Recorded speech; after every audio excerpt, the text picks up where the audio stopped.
and then you get people starving to death in the prison camps, the Jewish way of fighting, and they end up blaming the Germans for it. Everything about the Holocaust, the Jews are revealing their own heart in the lies that they've said about the Germans.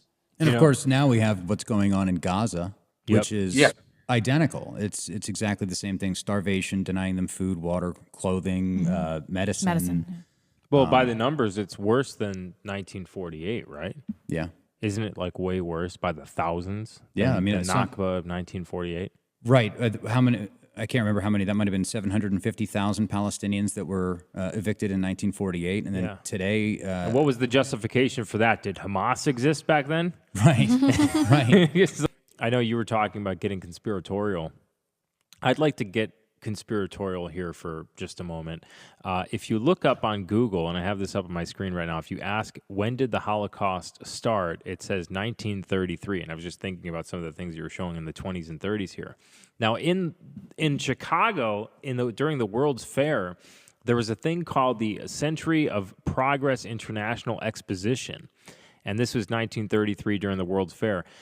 During that World's Fair, this is like a historical YouTube channel, there was what was called a Jewish historical pageant at the World's Fair. Now, some people say this is like a play, this is like not serious, or they had a literal statue of Moloch that they brought out during the 1933 World's Fair, and they were worshiping this statue of Moloch, like dancing around the statue. This is real footage. This is not fake. So this worshiping Moloch, it's just unbelievable. But the Old Testament is full of it in Leviticus, Deuteronomy, 3 and 4 Kings, Chronicles, Wisdom. They tell us how the surrounding nations around Canaan who were sacrificing their children to demons, that the Jews or the Hebrews were meant to go in and wipe them off the land so this never happened again.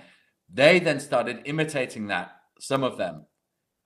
Wisdom 12 talks about them offering helpless children, even devouring men's bowels. I mean, really disgusting, with the kind of stuff that it goes on today. And it happened then, like 1500 years BC or 1000 BC. King Solomon started doing it.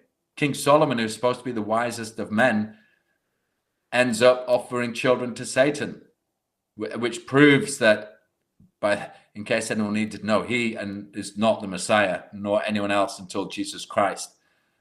But the fact that this stuff was going on of child sacrifice, and the Old Testament warns about it and warns that the Israelites and Jews some of them started practicing it,